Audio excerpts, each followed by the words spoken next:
Ladies and gentlemen, welcome to the ultimate showdown of minds and might. In the left corner... Santa? Ho, ho, ho! Hold on there, friend. We're doing this different from start to the end. No dusty old scrolls, no lecture tonight. I'll take it from here. Yes, old Santa's got the mic. Well, yes, of course. Please.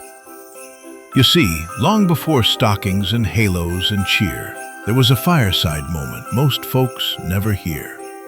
A night warm with embers, soft crackle and glow, where two bearded fellas said, well, hello. One brought the message of love, peace, and light. The other brought joy on one magical night. And folks keep on asking, year after year, what's more important when Christmas draws near? But listen up close, let me tell you the truth. This isn't a battle, not power nor proof. It's a partnership, friends, stitched tight at the seams, hope and goodwill wrapped up in a dream. With a little help from AI and a twinkle or two, I'll show you that night, bring it right into view. Two icons, one fire, no winners, no loss, just heart, humor, and love, with always a cross. So pull up a chair, let the old embers glow. History throws down, but gentle and slow. I'm Santa Claus, friends, and I'll guide you through a fireside chat with Jesus, too. Ho, ho, ho! Let's begin. Now that is what I call a proper welcome. You always knew how to make a guest feel at home. And you always knew how to make an entrance. Well, my dear friend, it's been far too long since we've had a proper fireside chat, hasn't it? Indeed. Though I suspect our paths have crossed more often than either of us fully realizes. Ha! By the stars, you're absolutely right. We do seem to show up in the same neighborhoods, don't we? Different doors, same streets. Different seasons, different methods. But perhaps more similar purposes than different ones. You know, I've always admired that about you. The way you make people really think, question things, look deeper. Me, I prefer to make them smile first, ask questions later. You know, in all the years, and I mean all the years, people have been trying to put us in boxes, define us, categorize us. They want to know where we come from, what we represent, who we are. Well, I'm a story. A beautiful story. A meaningful story. But a story nonetheless. A legend that grew from many traditions, many cultures, many hearts longing for the spirit of generosity to have a face. And that honesty is precisely what gives your story its power. You are a fictitious character, yes. A beloved symbol created by human hearts reaching toward generosity. Yes, generosity, kindness, compassion, acceptance, hope, joy. And what greater gift is there than joy? Though I might suggest true, lasting joy often requires understanding as its foundation. There you go again. See, this is exactly why I always enjoy our conversations. You make me think, and that's not an easy task. You're far more contemplative than you let most people see. Shh, that's our secret. Can't let that get around. I have a reputation to maintain. Your secret is safe with me, old friend. Let me tell you a true story, my friend. The story of where my spirit really began. Not the legends, but the real man. Let me show you what happened in the year 290 A.D. In the ancient city of Myra, on the coast of what is now Turkey, there lived a wealthy young man named Nicholas. He had inherited great fortune from his parents, who had raised him in the Christian faith. But wealth meant nothing to him compared to what he could do with it. He walked among them, not as lord visiting subjects, but as neighbor helping neighbor. He knew their streets, knew their struggles, knew their names, and he listened. always listening for who needed help most. And then he heard about the family, a father and 3 daughters, fallen on hard times. Without dowries, his daughters could not marry honorably. In that time and place, this meant only one terrible option remained. He would be forced to sell them into slavery, or worse. The father wept every night, praying for a miracle, any miracle, to save his beloved girls from such a fate.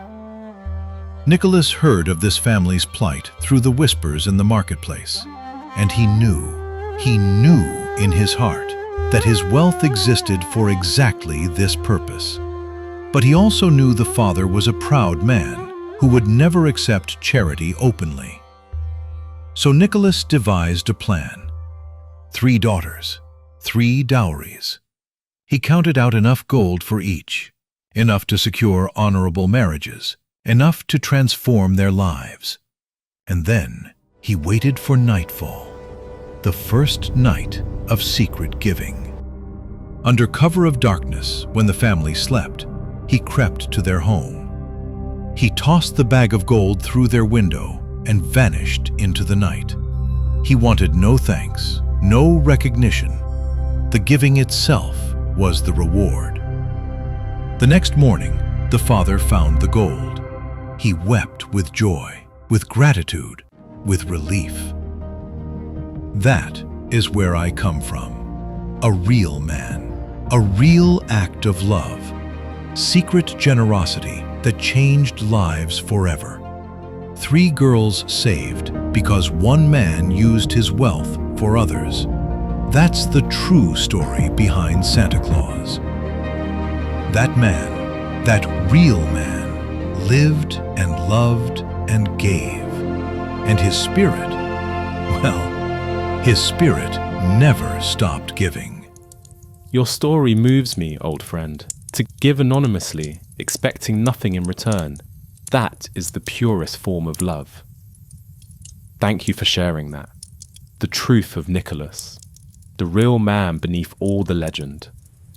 Now, let me share a true story from my own journey. A story that shows what salvation really means. Go back further, 300 years before Nicholas walked those streets, before bishops and churches and traditions, to Samaria, to a well, to a woman who thought she was beyond saving. I was traveling through Samaria. I stopped at Jacob's well near the town of Sychar, tired from the journey.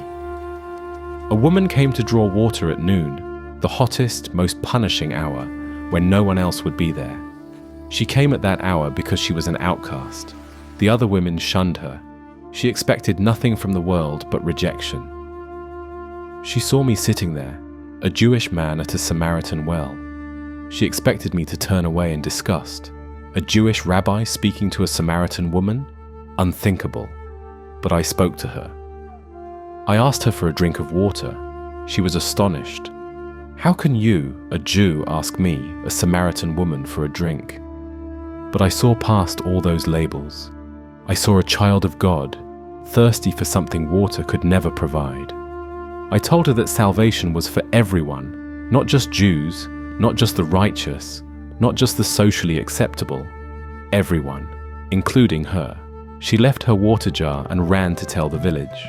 This woman who had hidden from everyone now ran to tell everyone, "Come, see a man who told me everything I ever did. Could this be the Messiah?" The entire village came out to meet me. These Samaritans welcomed me. They invited me to stay. For 2 days I taught them, and many believed, all because I spoke to one outcast woman at a well. That is the message of salvation I came to bring. Not for the righteous, but for the broken. Not for the acceptable, but for the outcast. Not for one tribe or nation, but for everyone. That woman, rejected by everyone, became the first evangelist to the Samaritans. My salvation reaches whoever is willing to receive it. I am the Son of God, sent into the world not as a story, but as a living truth. Sent to teach the message of salvation, that through my teachings, through love, through grace, every person can find their way to eternal life. This salvation is available to everyone, without exception. And that's exactly why my role matters in a different way. As a fictional character, I can serve as a doorway. When children feel the magic of Christmas, when families gather in the spirit of giving, when hearts open to generosity, I can point them toward you, toward the deeper truth, toward the real salvation you offer. Yes, that is your sacred purpose. The joy you bring, the wonder you inspire, the generosity you model, these prepare hearts to receive my message. You provide a path to looking deeper into my message, a gentle introduction to divine love. Nothing under any tree compares. I want you to know it's okay to enjoy the magic, the lights, the presents, the cookies, the ho-ho-ho. These things aren't distractions from meaning. They're doorways to it. So let yourself feel the wonder. It's pointing somewhere. Let it lead you. And while you're figuring out the big stuff, don't forget to be happy. Life is beautiful, and Christmas is magical, and giving is more fun than getting. Let yourself be joyful. The joy is real. And where does real joy lead? To the source of all joy. I'll meet you there. Merry Christmas, old friend. Ho, ho, ho! Merry Christmas to all. And to all, a good night. And so the fire burns low, not with victory, not with defeat, but with understanding. Two figures, two traditions, one season. One carried a message meant to last forever. The other carried joy meant to arrive right on time. One taught us how to live. The other reminded us how to give. History loves a fight, but sometimes the truth isn't found in conflict. It's found in partnership. Because hope without joy grows heavy, and joy without meaning fades too fast. Together, they shaped a season that asks us to pause, to forgive, to give, to remember. Not what we're owed, but what we can offer. And wherever you are watching or listening, if this story gave you something to think about, be sure to like and subscribe and leave a comment below. We'd love to hear from you. This has been History Throws Down. Jesus Christ and Santa Claus, where legends don't just collide, they reveal why they matter.